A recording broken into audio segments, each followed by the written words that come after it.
morning Newsline is brought to you by the Barbados Tourism Marketing, Inc.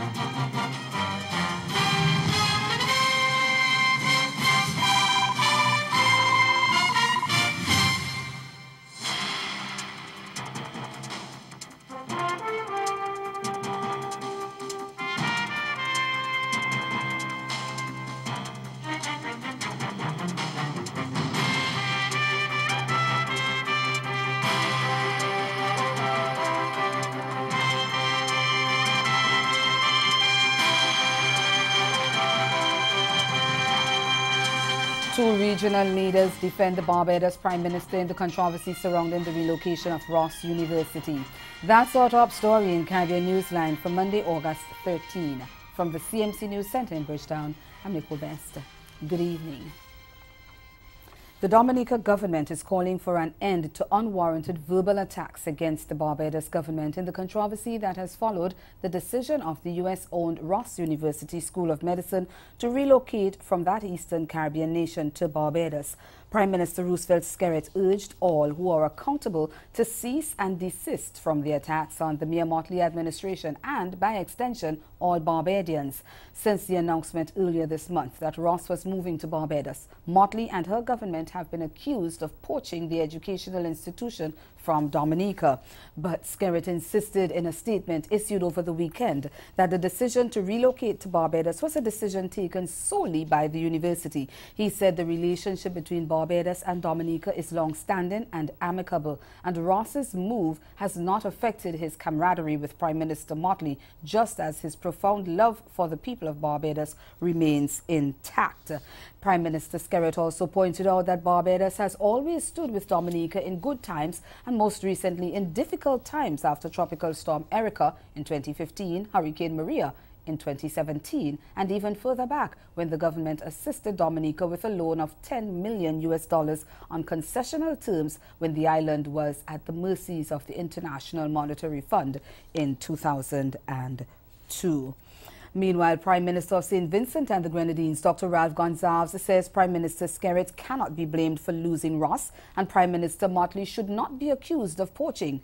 Speaking at his weekly news conference on Monday, Gonsalves, who has close relationships with both leaders, said the university, as a business entity, has no loyalty to any country or community if it does not meet its medium to long-term interests. He also contended that Ross University, which was built in Dominica, has gone through other hurricanes in that country, and he does not believe the devastation after Hurricane Maria last year is the sole reason for its decision to relocate. They have assessed where they are, the hurricanes, the back-to-back hurricanes were probably the occasion, the spark, for them having consideration for moving. But they would have assessed that their immediate medium-term and long-term interest is no longer with Dominica. Whatever their reasons, clearly it is not only the matter of bad weather, climate. Gonsalves says he does not know the nature of the discussions that may have been held between the two prime ministers, but cautions CARICOM leaders to stick together for the development of the region. He says they must not allow the interests of investors to cause them to turn on each other. As leaders, we have to talk to one another. I don't know whether there was this conversation between Roosevelt and Mia, but I don't think you can blame any of them for what is they're being accused of on either side. But we better believe, better know it and realize it.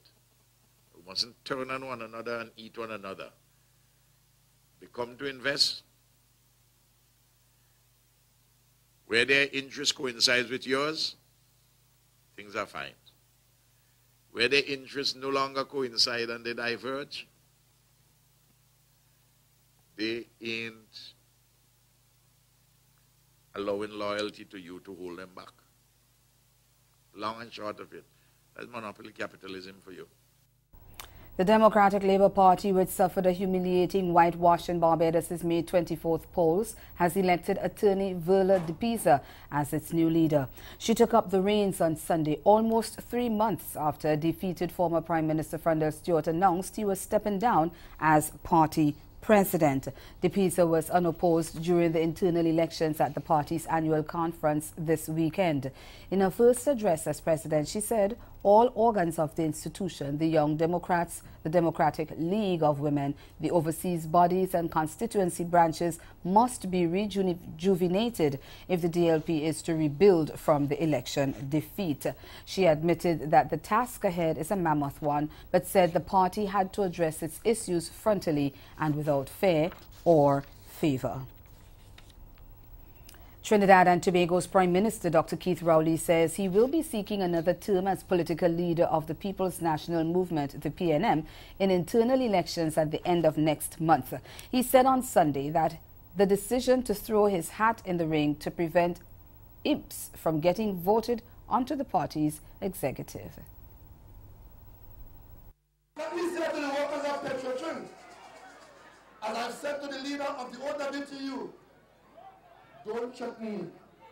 I will not be threatened. Because I am not here in fear of losing any election. Because I am the only member of my class of Bishop's High School of 1962 who is still working. Prime Minister Dr. Keith Rowley at the PNM's Family and Sports Day as he responded to OWTU leader Ansel Roger, who is planning to kneel and pray in front of the Prime Minister's residence on August 26th.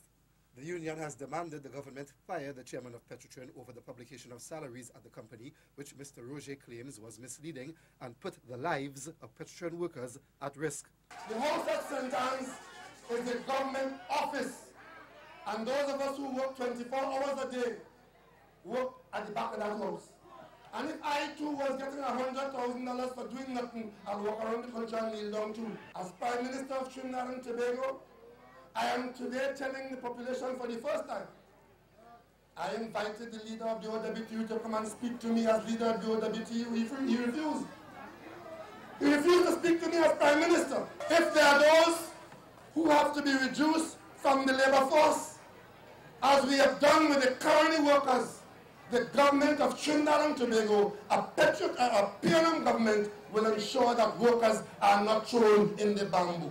Dr. Rowley said the government plans to offer workers at the proposed smaller, meaner and leaner Petrotrin equity in the company. We apologize for that insert there, but that was Prime Minister Rowley of Trinidad and Tobago speaking at the PNM's Family and Sports Day on Sunday. Trinidad-born novelist and Nobel laureate Sir V.S. Naipaul has died 6 days shy of his 86th birthday. He passed away at his home in Britain on Saturday. Sir V.D. wrote more than 30 books and won the Booker Prize in 1971 and the Nobel Prize in Literature in 2001. He was known for works such as Bend in the River and his masterpiece, A House for Mr. Biswax. Prime Minister Rowley said the late novelist had established himself as an icon in the literary arts on the global stage, and his world-renowned achievements caused his birthplace to shine in a positive light. And opposition leader Kamla Prasad Bisesa described his work as inspiring and uplifting. Several areas across Trinidad experienced flash and ravine flooding on Monday as a result of continuous heavy rainfall. The widespread flooding affected parts of South and Central Trinidad, leaving some residents marooned inside their homes. But the Office of Disaster Preparedness and Management, the ODPM, made it clear the country was not under any storm watch or warning. The ODPM, as the lead coordinator of disaster risk management, says it will remain in contact with the Ministry of Rural Development and local government and other first responders and support agencies to ensure immediate assistance can be provided if needed. Meantime, officials in Grenada are warning residents in the south of the island to brace for more flooding as another tropical wave is interacting with the Intertropical Convergence Zone, the ITCZ. A statement from the National Disaster Management Agency, NADMA, on Monday afternoon said a report from the Met Office indicated there was potential for convective development associated with the wave as it continues to move towards the Lesser Antilles.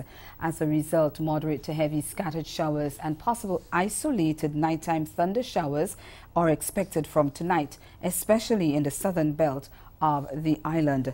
NADMA also stated that an increase in cloudiness, showers and thunderstorms is expected by Tuesday morning, and a flood warning is therefore in effect. About 2 weeks ago, severe flooding in the southeastern part of the island, resulting in the parish of St. George's and the parish of St. David's being declared disaster zones. Still to come in Caribbean Newsline, a call for another minister in Jamaica to resign. Stay with us. The details after the break.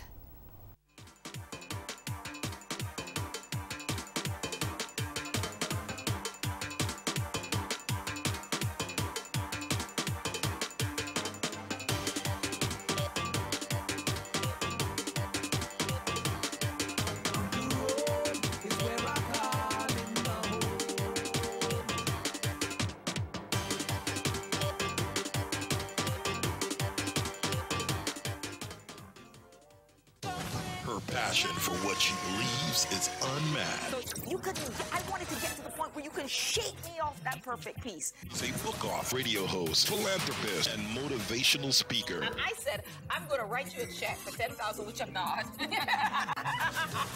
Spirit, soul, and body. To get them some help through the transition. I'm Karita D, and you're listening to Girlfriend Get a Life.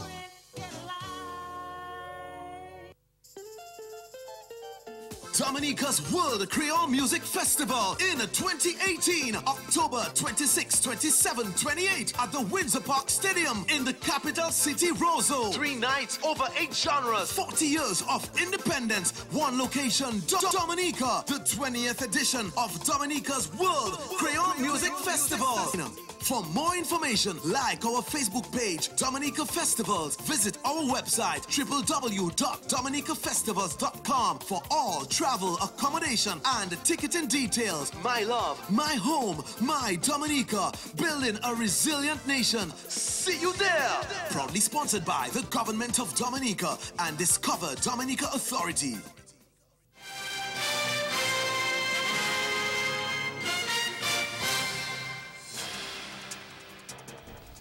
We continue in Jamaica, where the main opposition People's National Party, the PNP, is calling for a minister's resignation after a man accused of being a gang member and lotto scammer was reissued with a gun license. Former National Security Minister Robert Montague, who is now Minister of Transport and Mining, is the minister at the center of the controversy. He has dismissed a TVJ News report that in December 2016, he overturned the Firearm Licensing Authority's revocation of the firearm license given to a St. Mary resident who he described as a national security asset. Andrea Chisholm of TVJ News has that story. It all began when TVJ News made the bombshell announcement in an exclusive story on Thursday. A man we called Person A getting a license to carry a gun, even though the police said he was a member of a criminal gang and involved in lottery scamming. The board and review board of the Firearm Licensing Authority FLA then changed its decision and decided not to give Person A the license.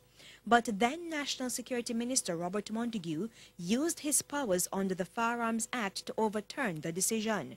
In his defense on Friday, Mr. Montague said the lottery scamming charges against Person A were thrown out and he became a national security asset. Opposition spokesman on national security Fitz Jackson described the explanation as hogwash, and opposition member Peter Bunting also countered the argument. This is the gangster and scammer has now become a national security asset. Now tell me something. When the Assistant Commissioner of Police was advising against this man because of his antecedents, would he not have known, as the man in charge of National Intelligence Bureau, if this man was some national security asset? But I tell you, better than that, I was minister for 4+ years, and I never heard that term national security asset. Mr. Bunting also reiterated that the board of the FLA resigned last year after news broke that people of questionable character were granted gun licenses. And if the board members had to resign over that, then the same way Wheatley resignation, follow the Petrojam board members resignation, Montague resignation must follow. Meanwhile, TVJ News also reported on Thursday that Mr. Montague overruled the FLA review board and granted firearm permits in 29 appeal cases. Mr. Jackson is therefore calling on the current National Security Minister, Dr. Horace Chang, to immediately establish an independent audit of those 29 cases and overturn the decisions as he did in the revocation of the used car policy. He added that Mr. Montague must be sanctioned for this reckless undertaking. Mr. Jackson said it's another example of the government bypassing established systems to create channels to deliver what they desire. In Newsline Health this week, we get some good news from the Caribbean Public Health Agency about the reduced risk of contracting the mosquito-borne virus that raged in the region back in 2015 and 2016. We're talking about the Zika virus. The Zika virus was detected in the Caribbean region in late 2015.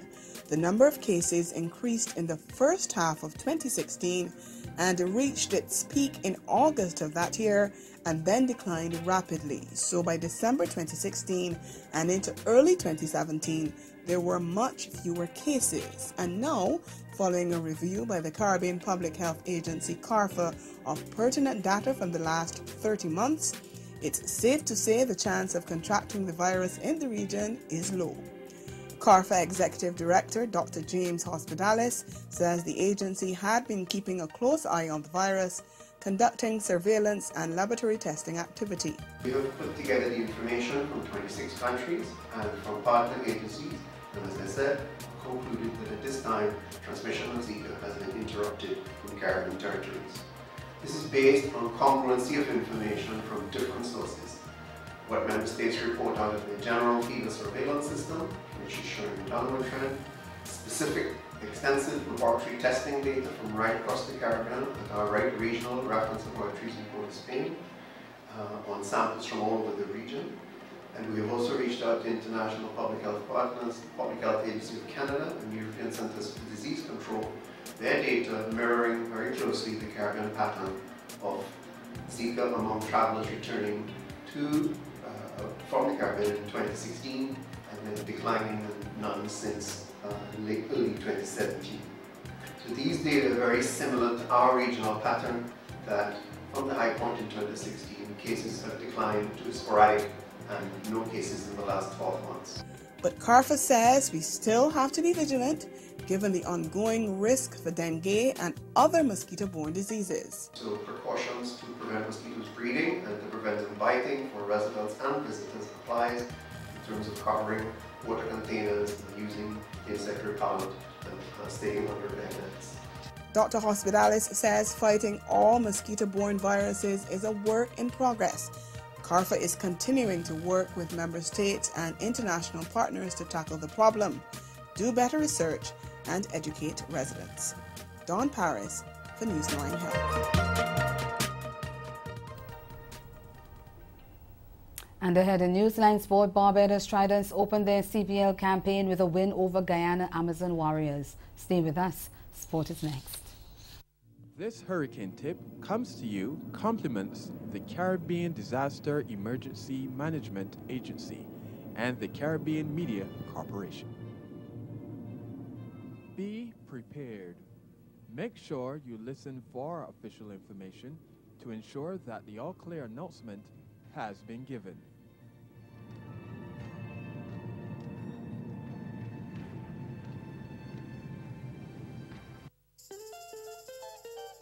Dominique Dominica's World Creole Music Festival in 2018, October 26, 27, 28 at the Windsor Park Stadium in the capital city, Roseau. 3 nights, over 8 genres, 40 years of independence, one location, Dominica, the 20th edition of Dominica's World Creole Music Festival.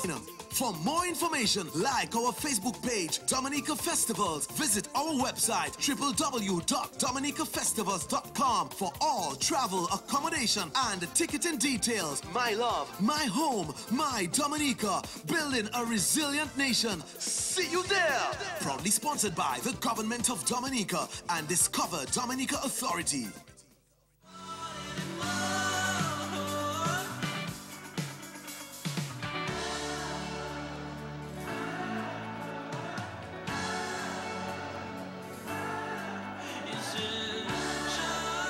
Jewels I brung you, fascinated, I illuminate like the sun do. Infatuated, you love to hate how I hustle.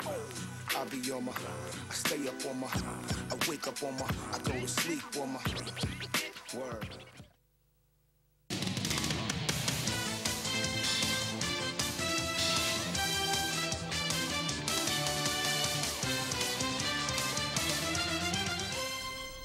Man of the match Raymond Reefer produced the 3rd best figures in Caribbean Premier League history as Barbados Tridents opened their campaign on an emphatic note with a 30-run victory over Guyana Amazon Warriors on Sunday night.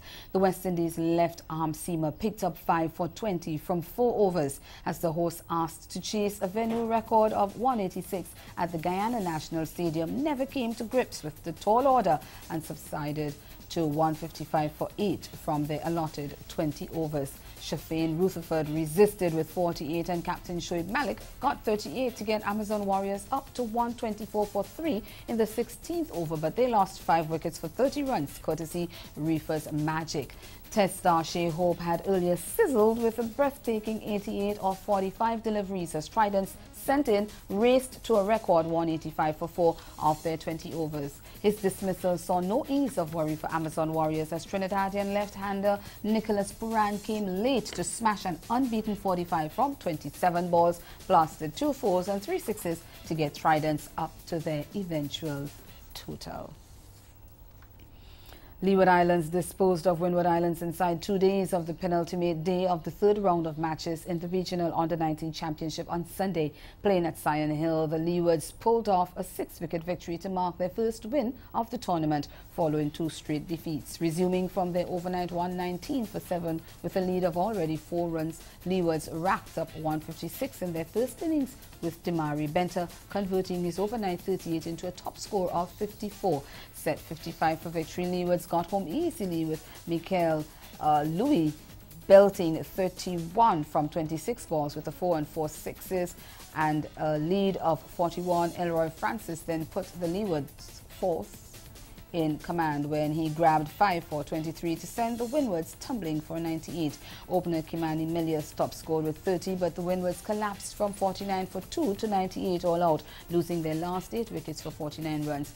Meanwhile, Barbados was made to sweat before pulling off a 3-wicket victory over Guyana in their 3rd round match, resuming the final day at Park Hill on 31 without loss and requiring a further 101 runs for victory. Barbados lost 7 wickets before getting over the line to post their 2nd win of the tournament. Nico Reefer top scored with 39 and opening partner Cheyenne Brathwaite got 22, extending their partnership to 43 before being separated.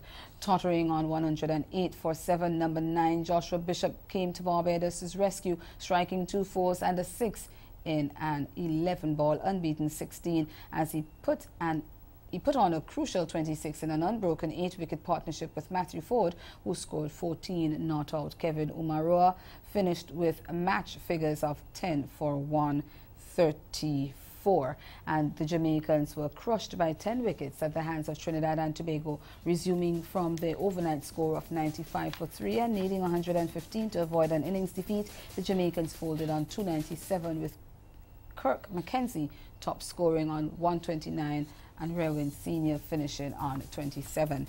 TNT, needing 58 to win, had no pressure getting to the target thanks to a fine unbeaten knock of 40 from opening batsman Cephas Cooper. And switching sports now, TNT's football boss David John Williams is upset with the United States Embassy in Port of Spain for denying his team the opportunity to participate in CONCACAF tournaments in the U.S. But in a release issued over the weekend, the embassy hit back, saying the team needs to be more organized ahead of the competitions. TV6's Terence Clark has that story. Trinidad and Tobago national women's under-15 football team missed out on the opportunity to compete at the current CONCACAF under-15 championship taking place at the IMG Academy in Florida. This was a result of the players not receiving their visas on time. President David John Williams expressed his frustration, stating that the proper protocols were observed in attempting to get the U.S. visas going through the relevant channels, stating, quote, "We applied for the visas at no different time than we normally would apply. We made every possible representation from the Ministry of Sport, from the Ministry of Foreign Affairs, CONCACAF, and the U.S. Olympic Committee to get a group appointment for the girls, and it was unsuccessful," end quote. John Williams also pointed out that this is not the first time that this has happened to a Caribbean team and wish for instance like this does not continue. Well, a response came today from the U.S. Embassy's John McIntyre stating, quote, "Why we have chosen to respond is because your failure to plan is affecting promising football players from Trinidad and Tobago who we would welcome playing in the USA." Adding, "I will be blunt, Mr. Williams and the TTFA just flat out dropped the ball on the visa process. Our embassy for months noted that individuals and groups should plan well in advance for any trips to the USA.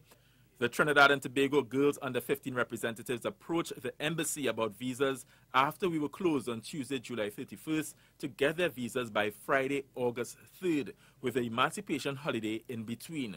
No names or details about the visa applicants were provided. Even after games were rescheduled, there were too little time allowed. Just 2 working days for an established 7 to 10 day process," end quote. McIntyre.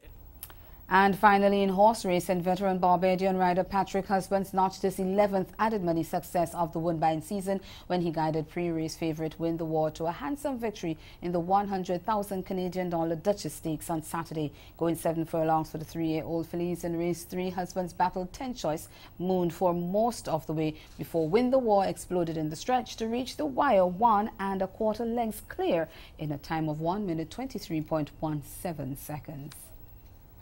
As they corner and turning in the Duchess and Win the War first for home, about an egg in front. Super Striking on the inside, Love to Learn in the centre, trying to drive home, and Hannah Moon as Win the War is asked to run, gallop home now, and Win the War by a length. Coming on is Hannah Moon, the Mark Cassie pair, 1, 2, and Super Striking.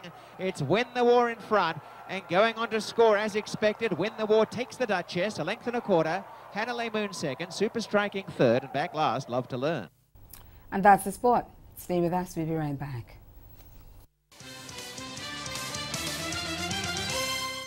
Caribbean Newsline is brought to you by the Barbados Tourism Marketing Inc. And fall, Brilliant Barbados is offering you hotel discounts of up to 40% off regular rates when you book through Expedia before October 31st, 2018. Discover our Dine Around program specials at participating restaurants across the island, starting from US $50 per person on 3-course meals. For further information and full details to book your Barbados holiday, visit brilliantbarbados.com.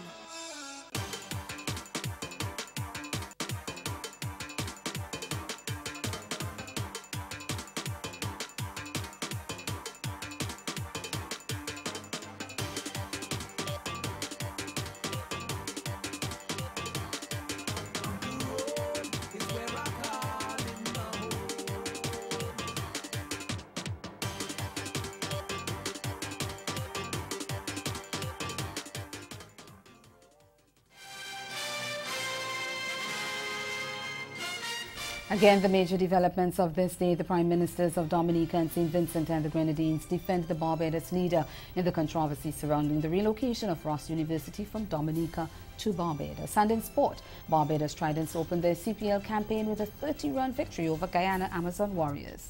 That's Caribbean Newsline. For news and sport around the clock, log on to subscribe to CarnaNews.com. And for more World programming, log on to CaribVision.tv. I'm Nicole Best. We'll be here again tomorrow, but until then, have yourselves a good evening.